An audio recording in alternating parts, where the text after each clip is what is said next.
All right, I appreciate you coming on the show. We're celebrating the launch of the Reebok Question mid-double cross at Foot Locker. I watched these highlights of you when I was a kid, so it's cool to kind of go through memory lane with you. Now, I didn't realize you played football. And you didn't just play quarterback, you played what, defensive back, you were a kick returner? What different positions did you play? I played safety, punt returner, kick returner, quarterback. You won the high school player of the year for men's basketball and also football. Right. Did you ever think about going to the NFL? That was my dream. That's what I wanted to do.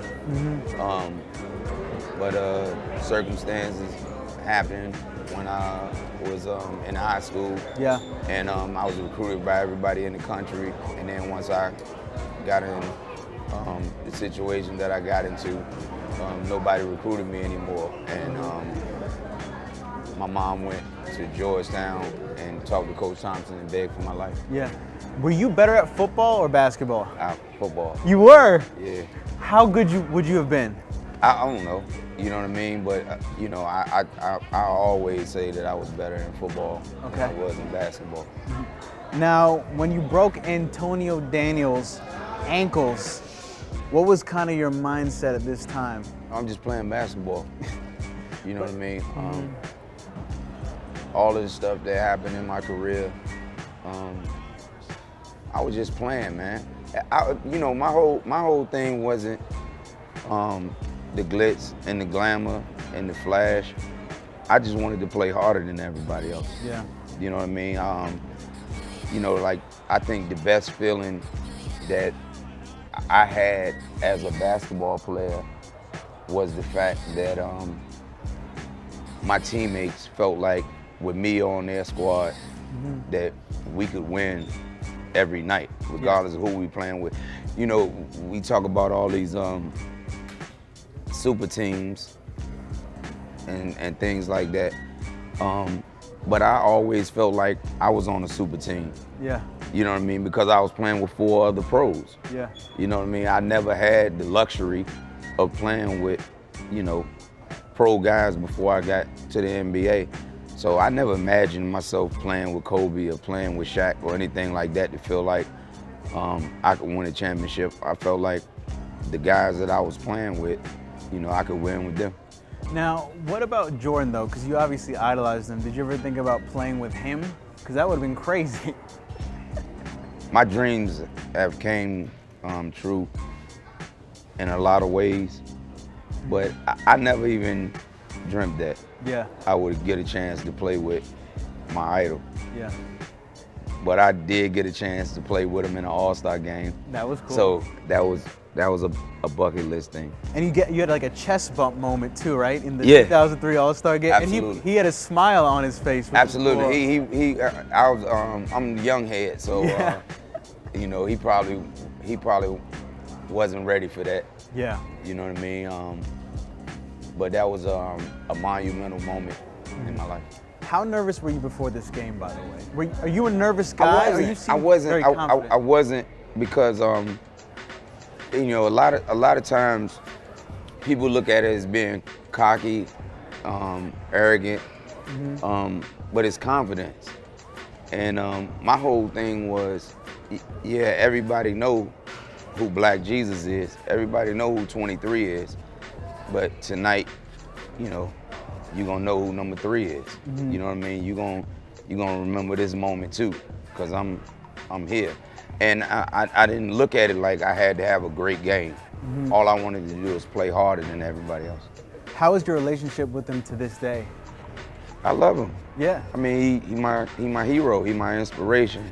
He's the guy that made me want to become the guy that ultimately ended up with this ring. Is it true that he said, I couldn't have been too much of a hero to you if you crossed me like that? He said that to me. It was war. Yeah. You know what I mean? We were competing. Actually, my teammates basically were telling me that I wasn't gonna play my game because I loved him so much. You know what I mean? And I was like, I love him, but I'm a Sixer. Yeah. You know what I mean? And I gotta bring it for y'all, for the dudes in my foxhole. Now, when you initially crossed him, did you feel pressure to hit the shot? I don't remember. You can remember? I don't remember what it was until the hoopla after it. Yeah. You know what I mean? I was just playing basketball. Like I didn't, I wasn't thinking about that. You know what I mean? I was going against the greatest player that ever played the game. And I was like, man, I'm gonna try my move against the greatest. This many years later is just legendary. Now, people always call Jordan the best player to ever play, but people also call Allen Iverson the greatest pound-for-pound player ever to play in the NBA. What's your reaction to that? I don't know. I mean, that's for everybody else to debate. You know what I mean? I just play hard every night. The Philly fans are the best fans in the world. You know what I mean? So it's easy to go out there and give them everything you got. When you got broken bones or you're sick or you're going through personal situations, you know what I mean? For those 48 minutes, that was my safe haven. Yeah. That's when I, got a chance to, excite kids and the people in Philadelphia, and I embraced that, you know what I mean? Because they love me and respect me and gave me a chance to be human. You know what I mean? That's what Philly is about. Philly is the most authentic place in the world. Now, when you dropped 41 points against the Lakers, Kobe said that he obsessed over this game. He used to just sit and watch this game, and that you made Kobe Bryant the player that he became. I didn't do that. He says that, though. His mom and dad made him that, and he did that. Were you surprised when he said to you that, like, you're the person that kind of drove him? Because not really, because he helped me develop the killer that I was. Back then, it was me and him. Yeah. You know what I mean? And he helped me in my maturation as a basketball player. Yeah. Now, when you dropped 48 points in Game 1 of the NBA Finals, I was 6 years old. And I remember right after the game, I went into my mom's sewing room, and this is like midnight, and I broke her sewing machine because I was trying to make an Allen Iverson arm sleeve. And I wanted to wear it because I wanted to be like Allen Iverson. Was this a special moment, this game? Did it feel like you had gone to another level? It was, we knew we could win.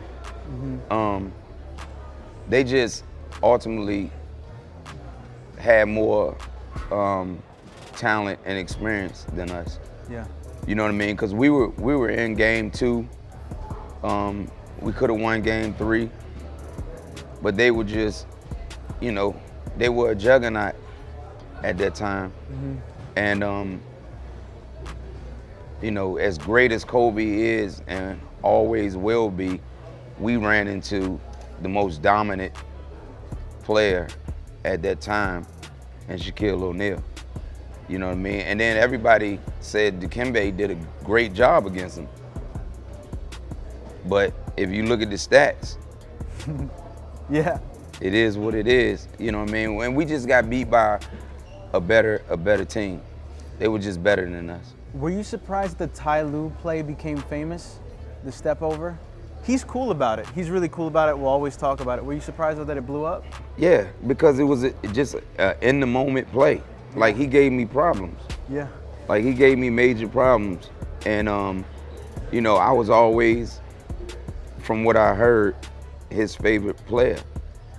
And the same thing, with Mike.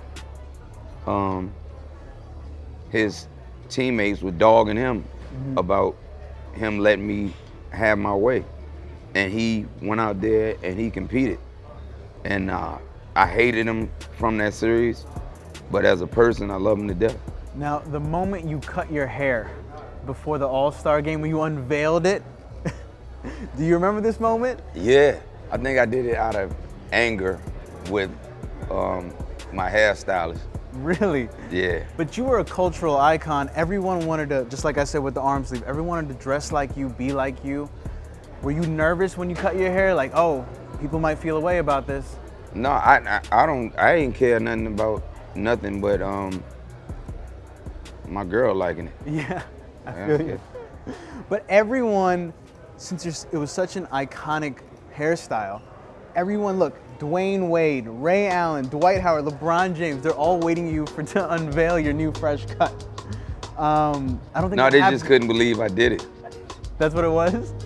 They couldn't believe I did it. And then you see the part in the middle. Yeah. From all of those years of having that line in the middle of my hair. I don't know, that was a bad time for me. What is your reaction like when LeBron says, I didn't want to be Michael, I didn't want to be Magic, I wanted to be Allen Iverson? It's humbling, it's an honor, just to impact someone's life. You know what I'm saying? Like, Michael Jordan did this for me.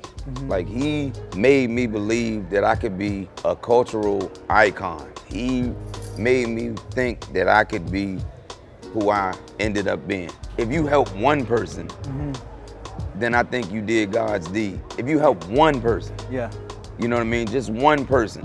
But then when you have an impact on a whole culture and is able to have people believe that anything is possible if you work at it, that make me feel good about my mom, my dad, the people that helped raise me, all the coaches, the teammates, Aaron McKee, Eric Snow, all of the guys that had me believe that I could be anything that I wanted to be and impact the world. To have people around me to tell me what I need to hear opposed to what I want to hear. Yeah. You know what I mean? I love waking up being Allen Iverson. I love me. You know what I mean? I love everything that I am. Do I wish things were better for me? Yeah. Yeah. You know what I mean? Do I wish I had more? Do I wish I had more love? All that. We all want that. But I'm comfortable in my own skin. I love being me. I love waking up and watching my face and seeing that person. Yeah. When did you realize you were more than just a basketball player and a cultural icon, though? Because LeBron says, I wore headbands because of him. I wore probably arm sleeves because of him. Younger generation. Yeah. Younger generation. They don't judge as much as the older generation. Yeah. Older generation, they want to judge. They want to critique. You know what I mean? And I'm cool with constructive criticism. I'm fine with that. But most of the time,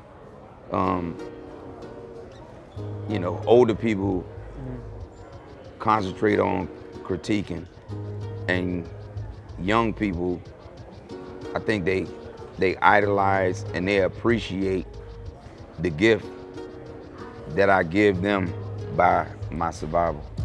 Well, AI, this was so much fun, man. I watched you when I was growing up, so this was amazing.